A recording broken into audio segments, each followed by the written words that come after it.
Chères auditrices, chers auditeurs, laissez-moi vous emmener aujourd'hui dans un univers particulier, celui d'une artiste et militante au parcours inspirant, Anne-Laure Jaglaé. Réalisatrice, écrivaine, créatrice de l'événement Artemisia et naturopathe, elle nous guide avec douceur au travers de la complexité qu'est la santé mentale.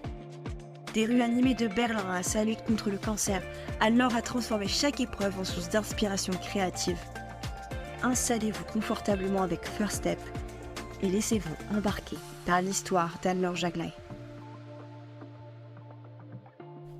Bonjour Anne-Laure, je te remercie d'être là aujourd'hui avec moi pour ce tout premier épisode que j'enregistre. Je dois t'avouer que je suis un petit peu nerveuse parce que c'est ma toute première fois.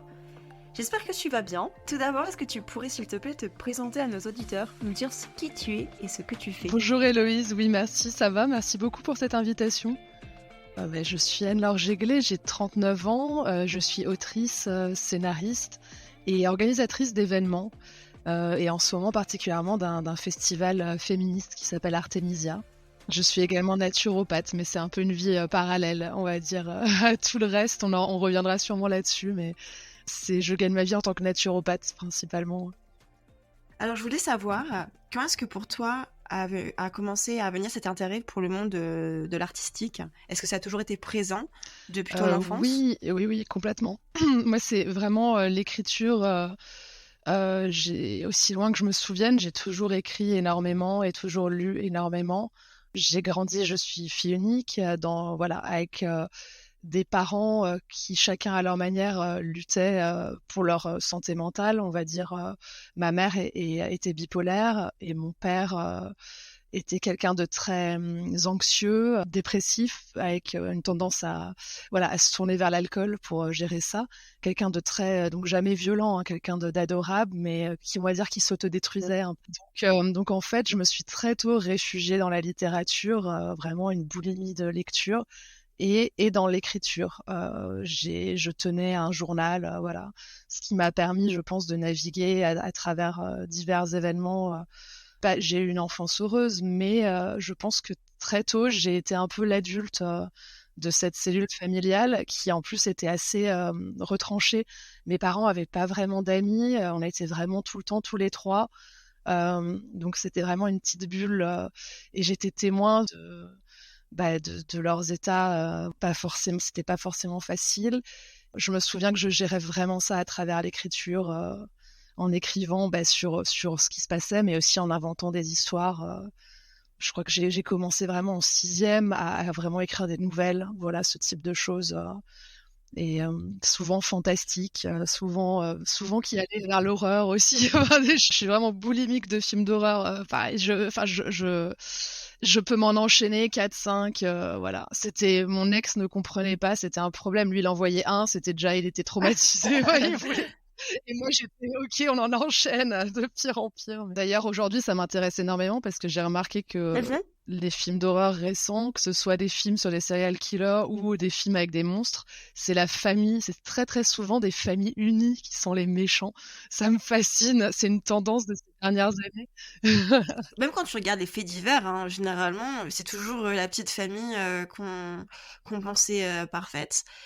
Et est-ce que ça t'intéresserait, toi, de éventuellement produire des films d'horreur? Parce que, enfin, je ne m'y connais pas beaucoup en films d'horreur, mais j'ai l'impression qu'il y a beaucoup, surtout des productions étrangères et qu'il n'y a pas grand-chose en France.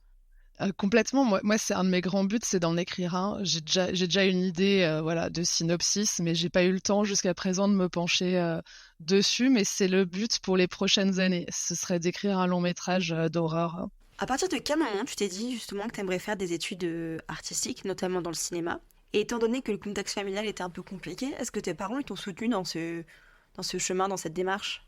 Alors, j'ai eu beaucoup de chance parce que mon père aussi, en fait, ça vient pas nulle part. Mon père se réfugiait dans les livres aussi. Il était insomniaque, il passait la nuit à lire Balzac, relire, et voilà, pas que Balzac, mais c'était vraiment un grand fan de Balzac. Il a lu, je sais pas combien de fois, La Comédie humaine. Donc, c'est ce souvenir de mon père qui se réfugiait dans les bouquins, dans la musique aussi, qui avait du mal à exprimer ses sentiments, mais par contre, qui nous jouait des morceaux, en fait, qui en disaient long sur comment il se sentait. Grand fan de rock, voilà, Led Zeppelin. c'était genre le dimanche midi, c'était pas la messe, c'était Led Zeppelin live qu'on regardait. Voilà, toujours. Oui, je comprends. Mais Je comprends. À la maison, nous, c'était du Johnny. ah, Tous les dimanches. ok. Mais, Pas la même chose. oui. Il y a un même rapport, voilà, de fascination exercée, voilà, par cet artiste. Mais oui, et ma mère, elle, on va dire que c'était un peu une artiste, enfin frustrée parce qu'en fait, elle a eu ses problèmes de santé mentale à l'âge de 16 ans. Avant ça, c'est ce que m'ont dit mes grands-parents et ce qu'elle me disait. Elle était très douée, elle dessinait, elle écrivait, elle lisait énormément. Et c'est vrai qu'elle a été un peu fauchée par cet internement, premier internement à l'âge de 16 ans et la médication, voilà, un peu excessive, j'imagine. Et du coup, ça l'a vraiment coupée dans ses élans artistiques. Et ça, j'ai eu de la chance parce que elle a reporté aussi une certaine pression sur moi, mais elle a toujours voulu que je sois artiste. Quand j'ai dit que je ne voulais pas faire voilà, d'études, je sais pas, de Sciences Po ou autre, ou d'une prépa, enfin que je voulais vraiment, je voulais faire des études de cinéma, j'ai eu le soutien complet de mes 2 parents, total. Mais ça Voilà. doit être beaucoup de pression quand même, malgré tout, parce que comme tu dis, elle a reporté ses choses sur toi. Et je trouve que d'en avoir conscience, dans certains cas, ça peut être booster pour certaines personnes, mais aussi peut-être un peu l'inverse. On finit par ne plus vivre pour soi, mais vivre pour l'autre, qu'on vit au travers de l'autre. Et ça peut être compliqué et en pousser un peu pas à s'autodétruire, mais parfois à se mettre nous-mêmes des bâtons dans les roues, parce qu'en fin de compte, on fait pas les choses que pour nous. Ah oui, oui, totalement, oui, oui. Mais après, elle avait une manière d'exercer une pression qui était tellement trop des fois que je relativisais. Enfin, elle me comparait beaucoup. J'ai pas des actrices, alors je suis pas actrice d'ailleurs, mais des autrices. Elle disait que j'étais mieux, qu'il fallait, enfin voilà, que j'allais. Enfin, elle avait une manière de croire en moi qui était tellement excessive que je la prenais pas vraiment au premier degré. Enfin voilà. Mais quand même, c'est vrai que je m'impose une pression énorme et je pense que c'est hérité de ça. Et oui, après, elle a eu, ce qui est drôle, c'est quand mon livre est sorti, il y a eu une forme de jalousie aussi un peu. Enfin, elle a voulu écrire son livre à elle, que je l'ai aidé à éditer, mais du coup, que j'ai fait publier à compte d'auteur pour qu'elle puisse, voilà, avoir un ouvrage quand même édité. Qui était aussi de l'autofiction, ce qu'elle a fait, c'est drôle, et qu'elle a pu distribuer à ses amis comme ça. Mais oui, il y avait une forme de compétition aussi. À la fois, elle me soutenait, elle parlait de ce que je faisais aux gens dans les bus. Enfin, je me retrouvais avec des personnes qui m'écrivaient sur les réseaux parce que ma mère leur avait voilà, demandé d'acheter mon livre dans un bus à Strasbourg. C'est fou ça. Oui, non, c'est chouette. Elle est très fière et elle m'a vraiment soutenue. Voilà. Mais oui, et avec une forme de, elle voulait à tout prix aussi que j'écrive un livre sur elle, ce qui ne sera pas le cas, mais donc elle me noyait d'informations, enfin elle me submergeait d'infos, prend des notes, elle me donnait des notes à elle, et je voyais très bien sans me dire directement, et je voyais où elle voulait en venir. Mais du coup là, dans un projet d'écriture audiovisuelle que j'ai, il y a un personnage, voilà, qui est elle globalement. Donc ça, c'est ma manière de lui rendre hommage, hein, parce que mes 2 parents sont décédés, voilà. Donc il va y avoir un projet autour d'elle. Enfin, ça sera pas un personnage principal, mais je vais m'acquitter de ça. Voilà. Enfin, c'est quand même assez beau, je trouve, de vouloir rendre hommage à ses parents de cette manière. Donc, tu as fait tes études de cinéma à la Sorbonne à Paris. Et après, sur un coup de tête, tu as décidé de partir à Berlin. Est-ce que c'est vrai? Est-ce que tu peux nous dire un peu ce qui s'est passé à ce moment-là dans ta tête? Alors, j'ai fait 5 ans. 5 ans, c'était à la Sorbonne Nouvelle, donc d'audiovisuel.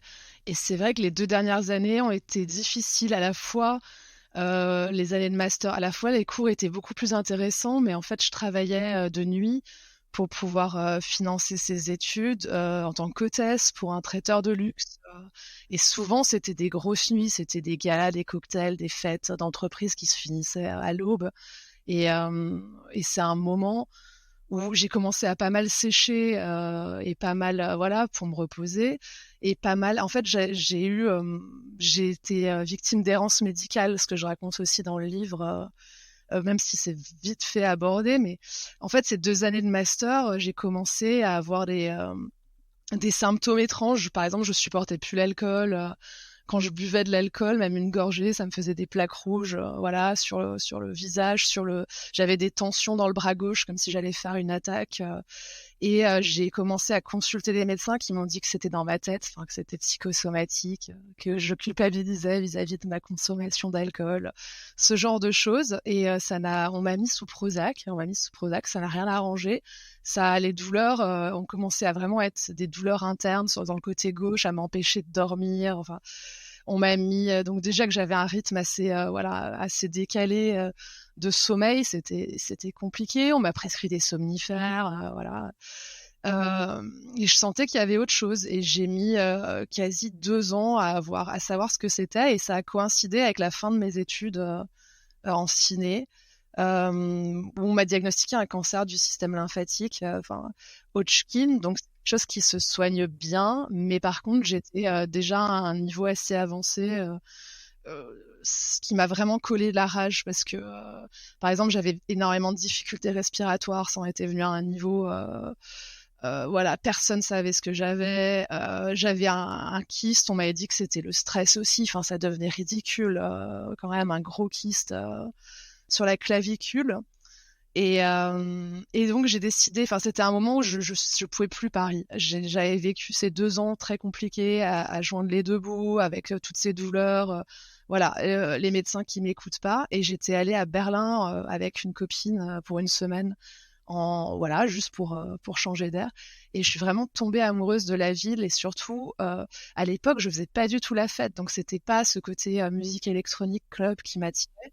C'était vraiment l'atmosphère là-bas, l'impression que le temps s'écoulait différemment dans cette ville, que les gens prenaient le temps, qu'il y avait tous ces endroits vraiment hyper agréables et à l'époque très accessibles en termes de prix, parce que c'était en 2008, donc voilà, Berlin a beaucoup changé, mais à l'époque c'était encore une ville qu'on disait donc pauvre mais sexy.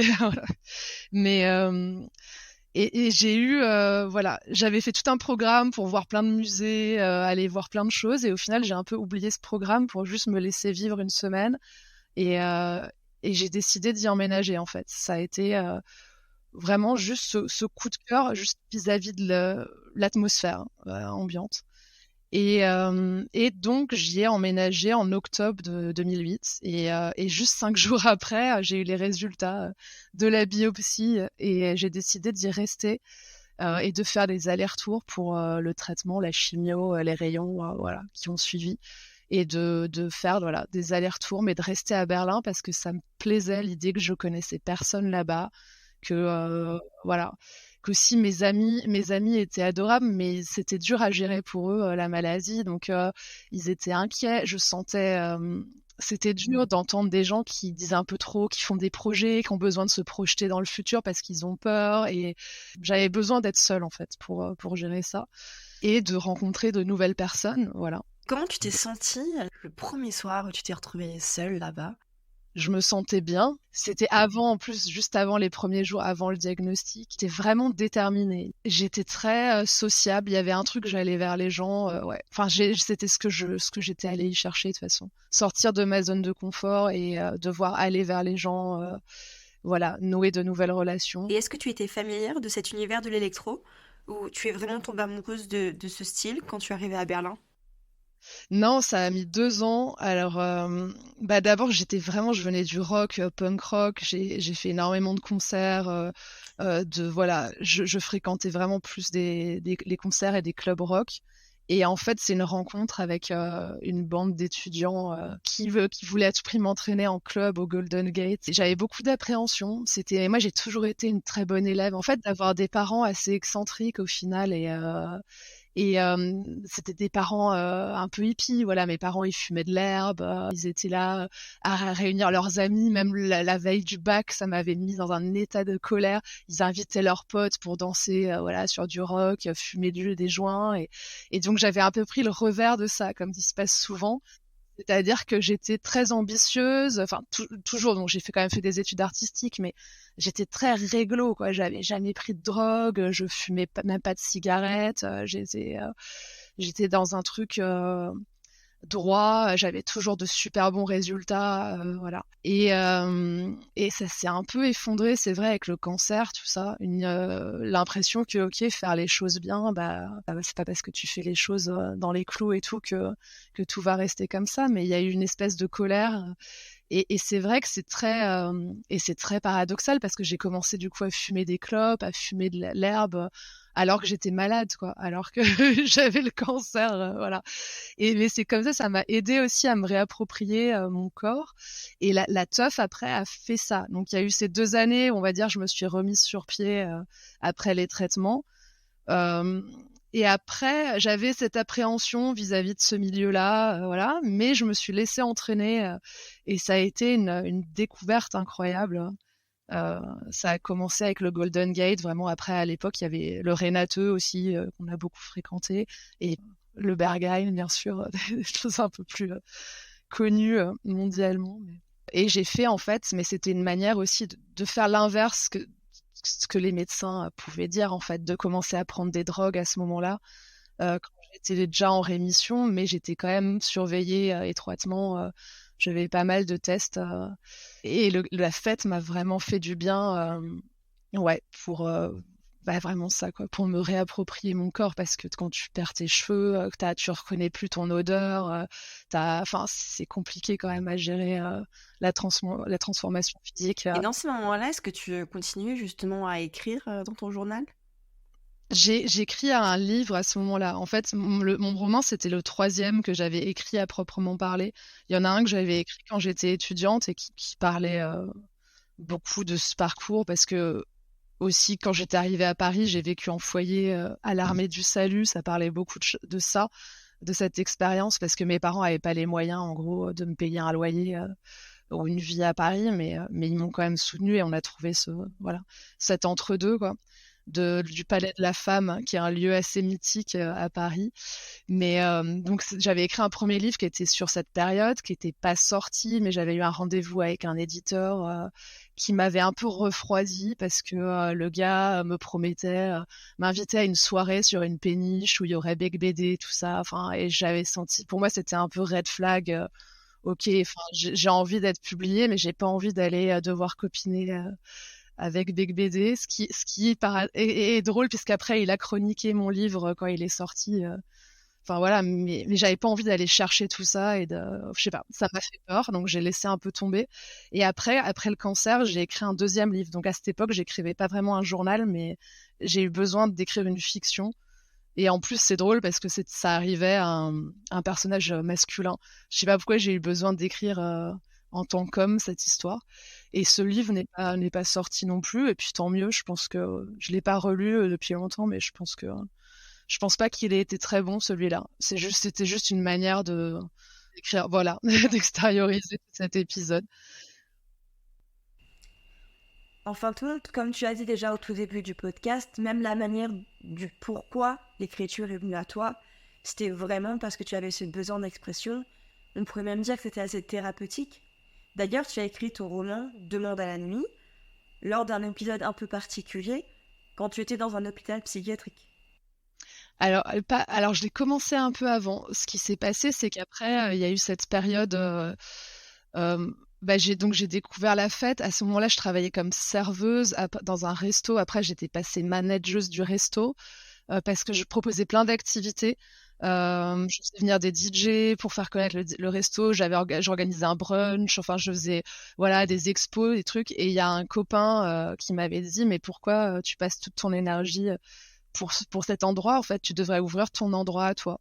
Et, euh, et à l'époque, j'avais encore un peu d'économie, parce que le taf d'hôtesse, c'est pas pour rien aussi que je m'étais un peu perdue là-dedans, c'est que ça faisait énormément d'argent. C'était une époque où les gens laissaient des pourboires, mais c'était délirant, hein. Je me suis déjà retrouvée avec des 200 € de pourboire juste pour prendre un manteau ou pour placer quelqu'un à une table, enfin, parce que c'était des événements quand même de la haute, quoi, donc, ce qui m'avait aussi un peu fait perdre, on va dire que je bossais plus que nécessaire, mais ce qui m'a permis de mettre de l'argent de côté aussi pour emménager à Berlin et ne pas travailler les premiers mois où j'étais malade. Et après, il me restait encore un peu d'argent. C'était pas énormément, c'était genre 6 000 €. Et je me suis accoquinée avec le cuisinier du resto dans lequel je bossais et on a ouvert un bar. Donc ce bar a commencé de manière assez sage. Donc on faisait des quiches, des bagels, c'était de la petite resto végétarienne et bio. On avait beaucoup de familles, tout ça. Mais en fait, plus je faisais la fête moi et plus la clientèle du bar forcément a suivi un peu.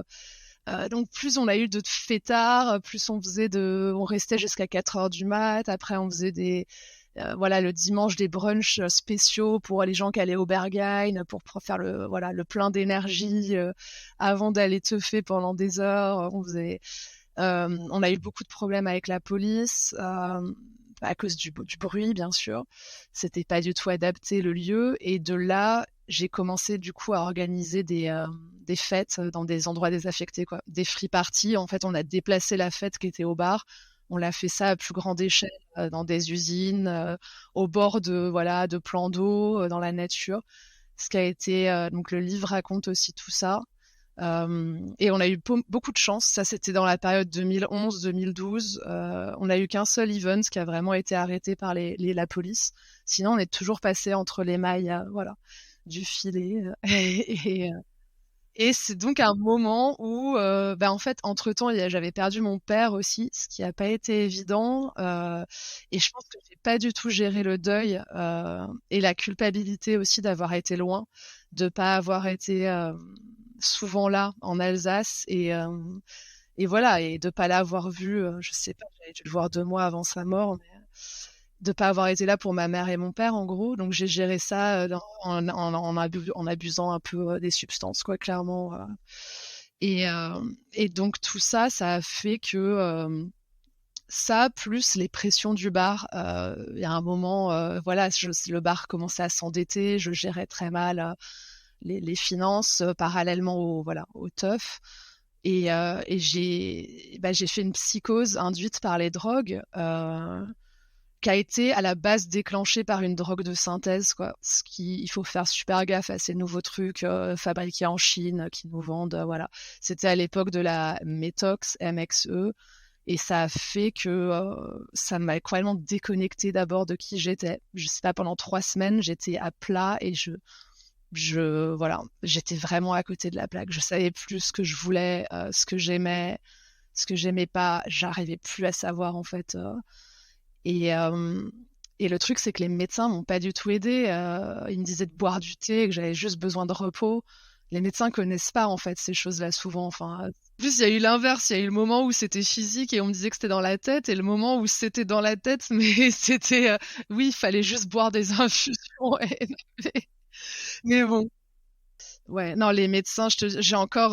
C'est aussi pour ça que je me suis tournée vers la naturopathie, en étant consciente qu'on a besoin de la médecine allopathique, hein. Bien sûr, la naturo, c'est quelque chose qui marche en prévention, on va dire, ou pour des choses chroniques comme les allergies ou les troubles digestifs. Mais c'est une espèce de colère.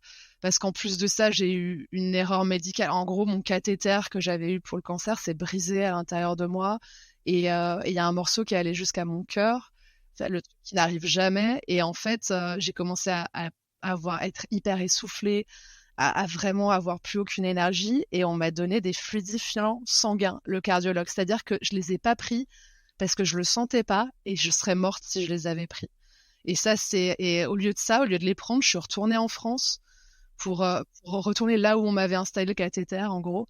Et j'ai dû mais faire une scène pour qu'il me le retire. Il refusait de me le retirer. Et j'ai dit que j'allais le faire toute seule. Enfin, j'ai fait vraiment une scène. J'ai joué une scène d'hystérie à l'hôpital.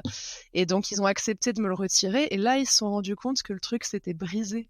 Et que j'avais un bout de plastique voilà, à l'entrée du cœur. Enfin, tu vois.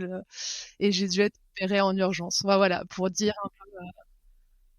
Ouais, ouais. Et je sais que je suis loin d'être la seule comme ça. Il y a des trucs, rien que quand tu vois les arrêts cardiaques des femmes, le nombre de femmes qui meurent parce qu'on ne sait juste pas quels sont les symptômes, qu'elles sont pas prises au sérieux, qu'elles ont tendance aussi à sous-estimer la douleur. Enfin voilà, parce qu'on a appris en fait juste à vivre avec la douleur, à la gérer, c'est même pas la sous-estimer. Et oui, enfin, ouais. Et non, bien sûr, c'est un vrai ce problème, hein. Et j'ai eu énormément de Oui. chance. Ouais, Bah, la je gérer, pense que j'ai une bonne c'est ça. intuition, voilà. Enfin, Mhm. un instinct de survie, voilà, s'est développé. Et ouais. Et du coup, ben voilà, en fait, à ce moment-là, pour recoller à l'hôpital, ouais, j'ai fait. En fait, vu que ça allait pas, qu'il y avait aucune solution, ma solution, ça a été de faire la teuf, mais du coup, mon cerveau a pas du tout géré. Et j'ai cru que j'étais en 1933, quoi. J'ai fait voilà, une psychose, enfin ce qu'on appelle une bouffée délirante. Ça a commencé comme si j'étais dans un film un peu. Enfin, j'avais comme une prescience de l'Holocauste à venir, donc je prévenais mes amis, tu vois, c'était très, je prévenais mes amis ce qui allait se passer, donc forcément ils s'inquiétaient. Et après, le summum, c'est quand j'ai cru que les SS arrivaient chez moi et il fallait que je me débarrasse de mes livres d'art notamment. Parce que c'était de l'art dégénéré et enfin voilà, que j'avais des choses qui allaient. Donc je suis allée les donner aux voisins dans mon immeuble. Je suis allée, j'ai monté des objets d'art, enfin des livres, principalement mon ordi aussi. Et là, ouais, ils ont prévenu quand même les urgences, voilà, médicales, enfin psy. Et je suis partie à l'hôpital et j'y suis restée 3 semaines. Et c'était ouais, une expérience assez dingue. Et en effet, j'avais commencé à écrire avant ça. J'avais décidé d'essayer de faire quelque chose de toutes ces notes sur toutes les teufs, tout ce que j'avais vécu, toutes les personnes, voilà, rencontrées dans le bar. Et à l'hôpital, j'ai pu récupérer mon ordi assez rapidement parce que je suis restée, on va dire, dans une période parallèle pendant, enfin, une semaine environ. Et après, voilà, j'étais fortement médiquée, mais j'étais quand même en mesure de réfléchir et de faire des choses. Et ils m'ont autorisé à récupérer mon ordinateur. Et donc, ouais, j'ai commencé vraiment à écrire à ce moment-là, enfin, on va dire, oui, à écrire Demande à la nuit, qui raconte tout ce, voilà. Et que j'ai mis en gros 3 ans, du coup, ouais, il y a eu 3 ans du début de la rédaction jusqu'à la publication. Je les avais envoyés à 2-3 éditeurs, mais des gros. J'avais visé en premier, par exemple, Alia ou voilà, des grosses maisons. Et je venais d'envoyer 3 exemplaires et il y a 2 amis différents qui avaient rencontré une éditrice qui était allée à des lectures, une à Berlin, une à Paris, et qui me parle de la même personne en fait. Et qui me parle des éditions La Ville Brûle. Et je me dis, c'est un signe, en fait, que 2 personnes en même temps me disent, ah, j'ai vu cette éditrice et je pense que tu devrais lui envoyer ton livre. Voilà. Parce que, et du coup, je lui ai envoyé dans la foulée et elle m'a appelé, elle a mis 3 ou 4 jours, je crois, après envoi, elle m'a appelé et elle m'a dit qu'il voulait le signer, quoi, que c'était bon. Donc ça, pour le coup, j'ai vraiment eu beaucoup de chance avec Demande à la nuit. Ça s'est fait vite. Et après, on a retravaillé bien sûr ensemble le texte. Mais ouais, j'ai pas eu de mal à trouver une éditrice. D'accord. Et quand tu trouves un éditeur ou une éditrice, qu'est-ce qui se passe après, en fait, du moment où tu signes à du moment où c'est vraiment là-dedans mis en vente? Qu'est-ce qui se passe? Elle me soumet des corrections. Il y a des choses qu'on a retirées pas mal aussi, des choses qu'on a clarifiées.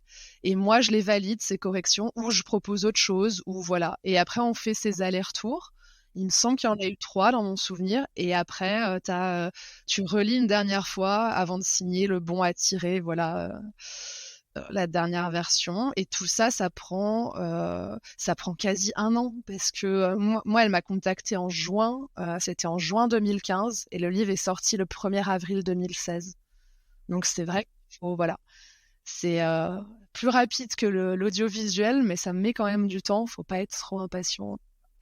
Et après, il y avait alors ça, c'était tout un truc, parce qu'après, c'est bien beau d'avoir un éditeur et d'avoir son livre, mais il faut le vendre, enfin, il y a ces moments où il faut le pitcher aux distributeurs, parce qu'en fait, tout dépend des distributeurs, qui vont décider de les placer dans telle librairie. Donc, en gros, il y a des 2-3 jours où chaque distributeur reçoit les éditeurs et généralement, c'est des éditeurs qui le font, mais parfois, c'est des auteurs. Et elle a pensé que c'était bien que j'aille pitcher moi mon histoire directement. Donc, c'était assez impressionnant. Tu te retrouves dans une salle avec une trentaine de personnes. Enfin, ils ont tous, voilà, des secteurs en France et même à l'étranger. Voilà, ils sont responsables de secteurs. Et tu dois retenir leur intérêt, mais tu as genre 15 minutes. Enfin, voilà, c'est le concept du pitch. Ils ont vu déjà, je sais pas combien de monde. Ils ont des piles de livres sur leur bureau. Enfin, voilà, c'est un exercice difficile, mais je pense qu'on l'a réussi. Enfin voilà, ouais, ça s'est plutôt bien passé. Et donc après, le livre a été tiré à 1500 exemplaires et il était. Après, il y a eu, bah là, il y a eu de la promo, quoi. Il y a eu de la presse. Donc j'étais pas au courant. Ça a été de belles surprises de voir, bah, notamment Big BD qui avait fait un article parce que voilà, ouais, c'était quand même une bonne surprise, même si on en pense ce qu'on veut et que voilà, c'est pas un auteur que j'aime spécialement, euh, mais voilà, il a fait voilà une full page dans Madame Figaro. Il y a eu d'autres médias qui en ont parlé. J'ai été interviewée par Chic, ce qui était super cool. Voilà, Chic Magazine. On a eu Trax, on a eu plusieurs papiers. Et ça, c'est juste, voilà, c'est un peu la surprise. Enfin, c'est l'attaché de presse de la maison d'édition, en gros, qui fait son taf. Et après, tu vois ça. Et après, le truc que j'ai préféré avec l'écriture, c'est les rencontres. C'est être invité à des rencontres avec d'autres auteurs. Voilà. Et ça a duré ça pendant longtemps. Il y en a. J'ai encore des événements parfois où je suis invitée à parler de mon livre. Et on va dire, c'est là que j'ai décidé aussi de mixer, parce que je me suis rendu compte que c'était un format qui permettait d'accéder à d'autres types de lieux aussi, enfin que ce soit des lieux plus underground, autant que des lieux institutionnels, parce que en fait, on a fait un live avec un pote à moi où il jouait de la musique électronique live, et moi je lisais des passages par-dessus. Et comme ce live nécessitait un peu de moyens quand même, de la part des endroits qui nous recevaient, je me suis aussi mise à mixer ce qui ne nécessitait, ce que je pouvais faire gratuitement, en gros, quoi, d'aller mixer et lire des extraits de mon livre sur la musique. Et ce qui a fait qu'on a quand même pas mal tourné avec ça à travers la France. On est allé à Berlin aussi. Et ça, ouais, c'est ce que j'ai préféré. Quand t'allais à Berlin, tu touchais principalement des expatriés français ou est-ce que tu touchais aussi le public allemand? Ouais, du coup, il y a eu, il y avait des Allemands, mais c'est vrai qu'ils comprenaient pas tout. Enfin, forcément, enfin, on touchait, voilà, on avait principalement, le livre est sorti qu'en français, donc et les performances en français. Donc il y avait pas mal d'Allemands dans la salle, mais qui ont apprécié la musique et la voix, mais ils comprenaient pas vraiment. Mais et voilà. Mais c'est drôle. Ouais. Et j'ai une question par rapport à du coup, ces lectures électro. Est-ce que vous étiez précurseur ou ça existait Je déjà? pense que ça existait, je vais pas dire, mais je pense que c'était beaucoup moins, ça se faisait beaucoup moins qu'à l'heure actuelle. 10 ans après, j'ai vu que là, il y en a quand même pas mal, et c'est chouette, euh, mais on n'était pas, c'est clair qu'on n'était pas les premiers, mais on en voyait beaucoup, hein. On appelait ça des lectures électroniques, voilà. Et de se laisser beaucoup de part à l'improvisation selon ce qu'on ressent, au final, vraiment comme un set, un DJing, quoi, où tu peux prévoir à peu près tes morceaux, mais t'es pas, voilà, tu ressens les gens et tu t'adaptes en fonction de ça, quoi. Et à l'heure actuelle, est-ce que tu es toujours dans cette phase d'électro, la Ouais. teuf Non, je me suis calmée. J'ai vraiment profité. Bah, les premières années, je suis revenue à Paris du coup pour la sortie du livre et j'ai adoré ce que j'y ai trouvé. Il y avait énormément de super trucs, notamment en proche banlieue où il y avait la péripate qui battait son plein. Enfin, voilà, il y avait énormément de free party aussi et j'en ai organisé 2 aussi à ce moment-là à Paris. Même si on a eu beaucoup de problèmes du coup, là, la police, c'était autre chose, voilà. La seconde, la dernière que j'ai faite, ils ont débarqué avec des maîtres chiens et tout. Enfin, ça a été un peu compliqué. Ouais, ouais, bon, c'était pas encore les circonstances actuelles, hein, parce que maintenant, c'est bien pire, mais voilà. Mais non, là, en fait, je suis de nouveau dans une phase d'écriture, du coup, d'un projet audiovisuel, un projet de série télévisée autour de la fête. et autour d'un personnage de femme DJ, voilà, qui galère et qui essaye de percer dans la scène parisienne et qui voilà, et qui a des problèmes de santé mentale, voilà, bon, forcément c'est inspiré aussi de choses que j'ai vécues, mais pas que. Et donc je développe ce projet qui, on l'espère, qui a déjà, voilà, on a une maison de production intéressée, on a Justine Lossa qui devrait, enfin voilà, qui en veut vraiment faire jouer ce rôle principal. Et ça prend vraiment toute l'énergie que j'ai en plus du travail. Donc ça va faire 3 ans que je suis en train d'écrire ce projet, de le développer. Et c'est clair que j'ai vraiment arrêté de faire la fête. Et c'est ce qui m'était arrivé en écrivant Demande à la nuit aussi. J'avais fait un gros break de 3 ans aussi, où toute l'énergie que j'ai en plus, ouais, je la passe là-dedans.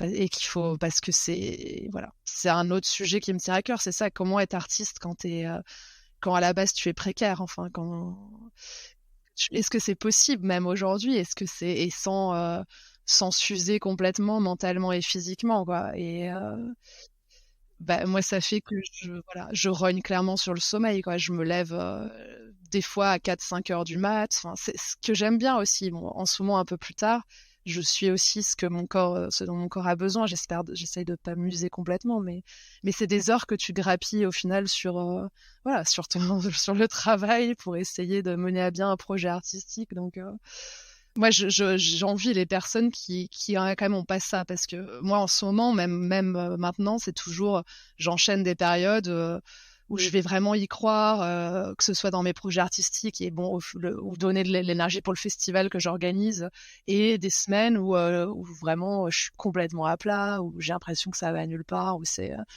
que tout est merdique et tout, et j'ai quand même l'impression de perdre 50% du temps, d'aller, on va dire, 50% moins vite que d'autres personnes que je connais et qui ont quand même pas ces doutes-là et ces soucis d'énergie aussi, et de ouais. Et oui, et puis rien que bien sûr le fait, enfin moi j'ai clairement commencé à travailler, à gagner de l'argent avec quelque chose que j'aimais qu'à l'âge de 35 ans, tu vois. Et avant ça, j'ai fait que des boulots alimentaires. Après, il y avait des choses qui n'étaient pas désagréables, hein, mais j'ai bossé en service, en cuisine, dans la vente, voilà. Enfin, en gros, ça reste des boulots alimentaires et physiquement usants, voilà. Ou l'hôtessariat, parce que quand je suis rentrée à Paris pour sortir, pour la sortie de mon livre, j'ai rebossé comme hôtesse. Et tu te reprends des commentaires. Alors, en plus, j'étais à la fois fière de sortir mon livre, mais tu t'en reprends plein la gueule, où tu te fais, insulter. J'ai quand même, des gens juste parce que t'es en uniforme et que tu prends leur manteau, part du principe que t'es complètement idiote et qu'ils peuvent te cracher à la gueule, quoi. C'est vraiment, ces gens, ils parlent d'eux au final, et s'ils ont besoin de t'insulter, ou quand t'es caissière, le livre était déjà sorti et je faisais la promo du bouquin, et j'étais caissière dans un magasin bio, et c'était pareil, les gens ont besoin de passer leur nerf, mais surtout à Paris, j'imagine, mais ouais. Non, il y a eu des moments un peu drôles d'ailleurs où j'avais fait un abandon de poste parce que j'étais dans un festival de littérature exceptionnel à Lille qui s'appelle Littérature, etc. Et je crois qu'il dure depuis maintenant plus de 10 ans. Et je devais prendre la caisse du magasin bio le lendemain à 8h. Et c'était impossible pour moi. J'étais entourée d'auteurs, d'autrices que j'admirais tellement. Et du coup, la responsable du festival a appelé ma chef. J'ai fait un abandon de poste et ma chef a appelé. Elle a inventé une histoire comme ça. Et c'était très mignon. J'avais l'impression d'être une enfant et en même temps tellement heureuse qu'elle fasse ça pour moi. Et bon, j'ai juste eu un avertissement, quoi, de mon employeur, mais c'était un super souvenir. J'ai pu rester et profiter du festival de littérature. Par rapport à ton projet d'écriture, où tu disais justement là que tu étais en train d'écrire un scénario et que tu avais contacté des personnes et donné ton scénario et qu'il y avait des personnes qui étaient intéressées. Est-ce que tu peux me parler aussi un peu plus des démarches que tu as à faire quand tu es dans ce genre de projet ? Alors là aussi, faut pas se décourager, encore moins qu'avec... je pense que c'est le milieu le plus difficile. Et ce qui est dur, c'est qu'autour de moi, beaucoup de personnes me découragent beaucoup. Après, elles ont pas tort. En fait, je pense qu'il faut être... J'ai vu, je sais plus qui a dit ça récemment. C'était une actrice, c'est Aubrey Plaza, qui est une actrice que j'aime beaucoup, et elle disait mais elle dit en anglais, que pour être artiste quelque part et pour vouloir se lancer dans quelque chose comme être comédienne, il faut être delusional.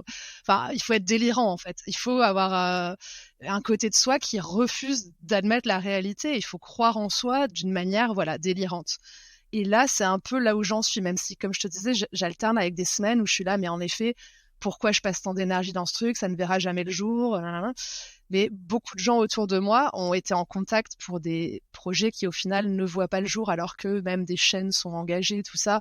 C'est vraiment le parcours du combattant, et j'en suis consciente. Mais j'y crois. Et pour moi, c'est inenvisageable que ce projet ne voit pas le jour. Et du coup, c'est ce qui me motive et ce qui me... Voilà, ça va faire 3 ans, vraiment. C'est peut-être un peu aussi excessif de ma part, mais je ne vis que pour ça depuis 3 ans. Voilà. Et là, ça prend... alors, ce qui s'est passé, c'est qu'on a contacté plusieurs prods, mais moi, je pense que mon problème, c'est d'être très impatiente et que j'ai envoyé les dossiers beaucoup trop tôt. Et là, en fait, il y a eu beaucoup de retravail, beaucoup de retours aussi. Là, j'ai fait un atelier de scénariste récemment, donc avoir des retours professionnels, c'est important. Et en fait, je pense que j'étais un peu trop... je l'ai envoyé trop vite à des gens, alors que le projet ne ressemble plus du tout maintenant à ce à quoi il ressemblait au tout début. Voilà. On a Kalindi Rampel, qui est une podcasteuse et critique ciné extraordinaire, qui aussi est impliquée dans le projet, qui aurait le deuxième rôle, le rôle principal féminin. Et on a cette boîte de prod. Je veux pas jinxer la chose, je ne les citerai pas, mais on a une boîte que j'admire beaucoup et qui est pas spécialement connue pour la fiction, mais plutôt pour la musique. Et c'est ce qui m'intéresse aussi, c'est qu'on a vraiment la même vision du monde de la musique électronique et du monde des free parties, et on veut défendre les mêmes choses, tout en faisant un peu de prévention aussi. En fait, on veut juste représenter la chose un peu de manière documentaire, réelle, sans moralisme ni romantisme, enfin vraiment telles qu'elles sont, et en faisant passer du coup des messages qui auront un impact de prévention, mais c'est pas, voilà. Enfin, oui, voilà, sans juger. Mais parce que pour nous, c'est essentiel qu'en France, on parle de ça, on parle de santé mentale, on parle de drogue récréative, parce qu'on est quand même en bas des records en termes d'usage de stupéfiants, les Français, mais par contre, on n'en parle pas parce que c'est interdit. Mais voilà, des choses qui nous tiennent à cœur. Et donc, j'espère vraiment que ça se fera, et là, que ça se fera voilà, avec eux. Et là, on va contacter les chaînes normalement ce mois-ci. Et l'autre chose, c'est bien sûr demander des aides. Et là aussi, c'est le parcours du combattant, mais essayer d'avoir le soutien du CNC. Voilà, c'est l'étape importante quand tu écris un projet audiovisuel. Il y a plusieurs aides, il y a l'aide au concept, l'aide à l'écriture. Voilà. Il y a les aides CNC Talent maintenant pour les personnes qui sont sur les réseaux sociaux principalement, enfin voilà, qui ont une communauté développée, et là, on en est là. On en est à essayer d'avoir de l'argent aux aides et d'avoir l'aval d'une chaîne, en sachant qu'on vise principalement Arte, vu que c'est une série qui se déroule entre Paris et Berlin, et que l'ADN de la série correspond vraiment à celle de la chaîne, selon nous. Tu nous as dit que tu étais naturopathe, réflexologue également. Comment est-ce que c'est venu en fait? Comment est-ce que tu t'es formée? C'est venu encore à Berlin après mon bar, café-bar. J'ai continué à travailler en cuisine. C'est vraiment quelque chose qui me passionnait, la cuisine végétarienne. Et l'idée, en vrai, c'est ça qui est drôle, et j'ai eu du mal à assumer ça au début, c'était que la naturopathie, pour moi, c'était pour équilibrer mes excès. C'est-à-dire que c'est ce que je disais sur mon bar, où on faisait des déjeuners spéciaux conçus pour que les gens aient l'énergie d'aller en teuf pendant 12 heures minimum. Et voilà, c'était dans cette même démarche. Et c'était, vu que j'aimais bien sortir et et faire des excès, comment, à la base, c'était vraiment pour moi, et surtout après le cancer que j'avais eu, pour essayer de prévenir ce genre de soucis, à savoir nettoyer mon organisme, savoir lui apporter vraiment ce dont il avait besoin, savoir mieux l'écouter, et me donner un peu bonne conscience vis-à-vis des excès. Et c'était au moment où je suis rentrée en France pour le livre, en fait. J'ai repris une école, du coup, en présentiel, une école en 2 ans, et que j'ai fait en 2 temps parce que c'est des écoles payantes, hein, bien sûr, voilà. Donc j'ai d'abord fait la première année, et 2 ans après j'ai fait la deuxième année. Et Et du coup, j'ai ouvert un cabinet en 2019. Et, et là, mais récemment, j'ai fermé mon cabinet parce qu'en fait, ça me prenait un temps. En fait, j'ai du mal avec ça, des fois, à être dans plusieurs choses à la fois. Et le fait de me dire que du coup, je ne peux pas donner 100% de mon énergie et que la plupart des gens qui font ça autour de moi sont à 100% dedans. Et j'avais peut-être un peu ce truc de l'impostrice aussi, voilà. En tout cas, le cabinet, mais je continue à exercer comme naturopathe, mais dans le privé maintenant. Et ça se passe super bien. Et en fait, c'est pour eux, en tant que naturopathe, j'explique aux gens comment... voilà, je fais un peu du contenu de vulgarisation, en gros, sur des thématiques générales de santé et aussi précisément comment utiliser leurs produits, comment les cuisiner. Je crée des recettes, voilà, je partage des recettes.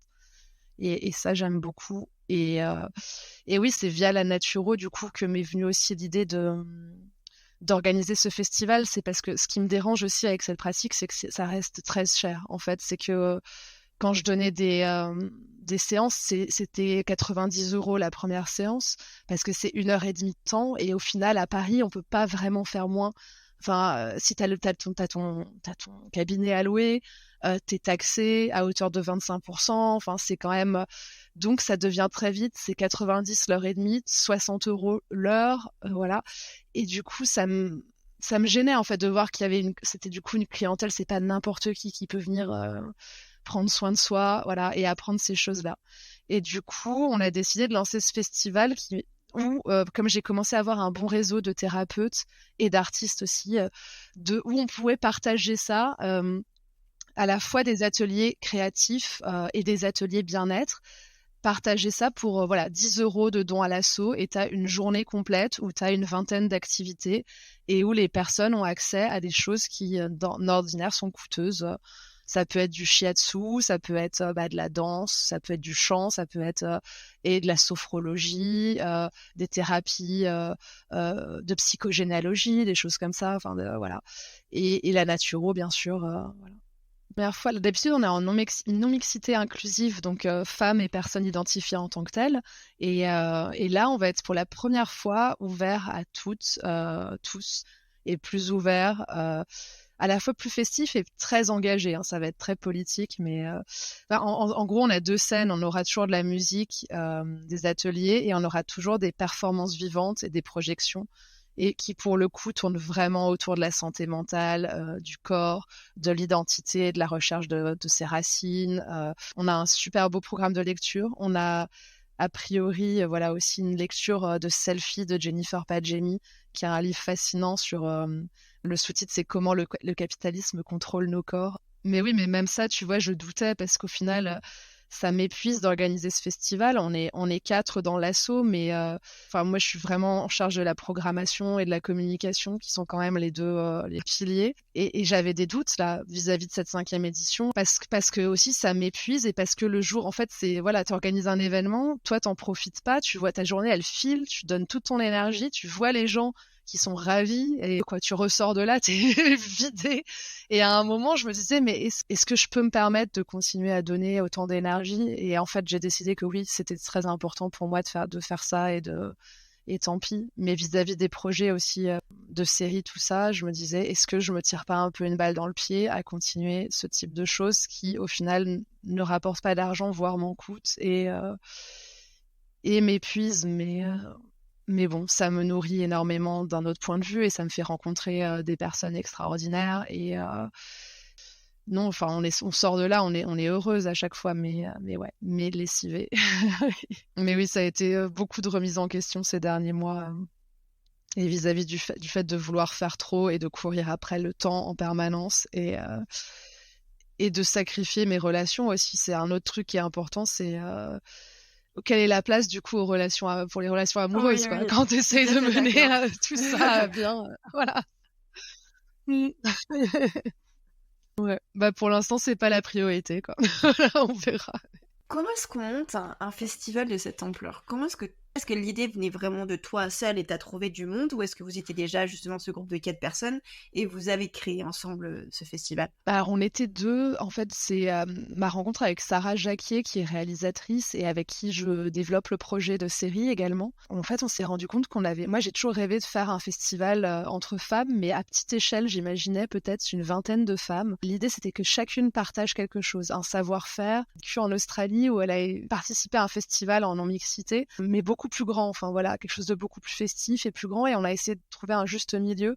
Et en fait, un ami avait ouvert le Sample entre-temps, qui a un tiers-lieu à Bagnolet. Et du coup, on a sauté sur cette occasion quand on a vu qu'il y avait encore des créneaux, voilà, pour adhérer à leur association et avoir un espace chez eux, quoi. Et leur proposer, voilà, ce projet de festival. Ils ont adoré l'idée et on a commencé en 2021, en décembre 2021. Et c'est vraiment une chance aussi d'avoir ce lieu qui est vraiment super ouvert, voilà, qui nous soutient énormément et qui ne nous coûte du coup peu. Enfin, on adhère à leur asso et ils mettent à disposition des espaces. Enfin voilà, faut voir avec leur calendrier, mais et du coup, ce festival d'ordinaire est limité à 100 participantes. Voilà, et là, on sera pour la première fois à 300. Voilà, donc c'est aussi la Waouh! pression. C'est un gros changement. Ouais, ouais. D'accord, c'est beaucoup de monde. On va voir ce que ça donne. Peut-être qu'il n'y aura pas les 300, mais voilà, c'est la limite en tout cas. Et non, et du coup, c'est vraiment né avec Sarah de la volonté de faire ça, de réunir des femmes en fait de tous horizons, de vraiment tout milieu, toutes origines, tous les âges aussi, c'est important. Et d'avoir ces échanges qui d'ordinaire se font pas forcément, voilà, dans notre vie de tous les jours, ces rencontres là. Et on est vraiment contente pour l'instant. On pense qu'on a réussi. Voilà, à chaque fois, comme je te dis, il y a de très beaux échanges, des rencontres, des femmes qui après continuent à faire des choses ensemble. Voilà, il y a beaucoup d'émotions, hein. Il y a toujours des choses. Ouais, on a des discussions autour de la sexualité ou autour de la famille. Voilà, ce qu'on disait qui est quand même un gros. Il y a toujours des choses qui ressortent et non, c'est très voilà. Mais c'est vrai que c'est cette question toujours. Aussi c'est satisfaisant en termes d'énergie et d'accomplissement et de voir voilà les émotions et tout, mais en fait moi c'est toujours un problème que j'ai, c'est que ça suive, en fait, c'est d'avoir que l'argent puisse suivre aussi, que le côté matériel, voilà. Et en même temps, je veux pas faire de ce festival, c'est pas l'idée d'en faire un business, hein. Et je sais qu'il y a d'autres festivals dans notre genre qui se font sponsoriser par Reebok ou des trucs comme ça. Et pour moi, c'est hors de question. On va pas se faire sponsoriser par une marque qui fait faire ses chaussures à des enfants. Enfin, tu vois, mais à un moment, ça coûte aussi d'avoir ce genre de barrière. Enfin, tu vois, à un moment, je me pose beaucoup ces questions de est-ce qu'il faut faire des concessions? Ben, on se lance un peu pour les subventions aussi, mais là encore, on apprend que c'est des mondanités, qu'en fait, il faut aller dans les événements, parler soit aux politiques, serrer des mains, enfin, et c'est pas du tout notre tempérament. C'est déjà un problème avec l'artistique, ça, enfin voilà, que le réseau joue à ce point et aussi bien abstrait, enfin, le réseau concret que les réseaux sociaux. Je trouve que c'est très français ça aussi. Bah, ça faisait 3 ans que j'étais en Angleterre. J'étais dans une école et je me suis rendu compte que ça marchait vraiment très différemment là-bas, bien qu'il y ait quand même du réseau, ben, comme partout, j'ai envie de te dire, mais j'ai l'impression qu'en France, on veut vraiment garder tout en petit secret et que ça doit être Enfin, tu vois, que tu dois vraiment aller chercher, te battre pour avoir les Mhm. informations ou avoir ce que tu souhaites en fait. Et que si tu connais pas des gens, et ben tu peux Ouais. pas forcément J'ai avancer. l'impression aussi, il y a ça, et puis ouais, le népotisme quand même. Enfin, là, on en parle, les Américains en ont beaucoup parlé, mais en France, on est quand même les rois de ça, quoi. Du fait d'avoir que des fils et filles d'eux qui passent en priorité.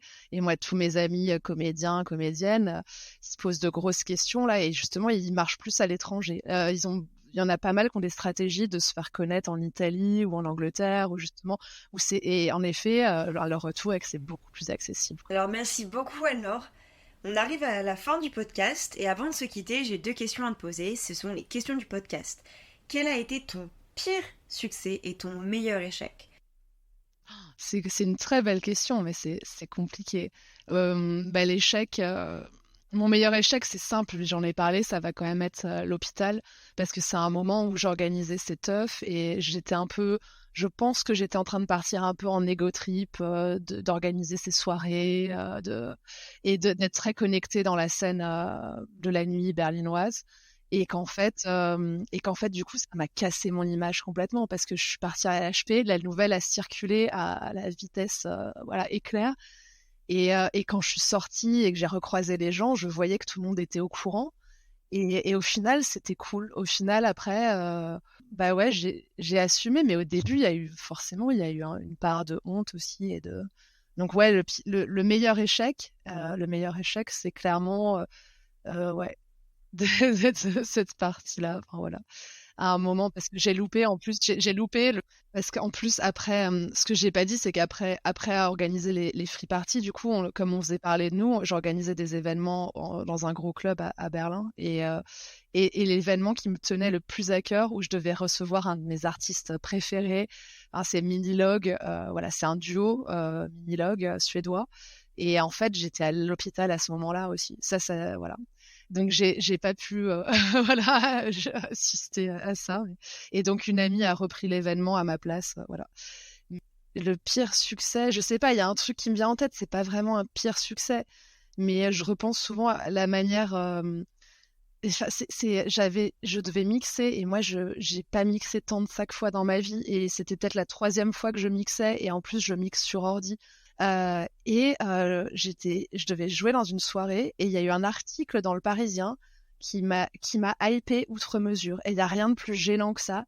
C'est quand ils disent des choses mensongères. Ils ont dit que j'étais une petite star de l'électro berlinoise.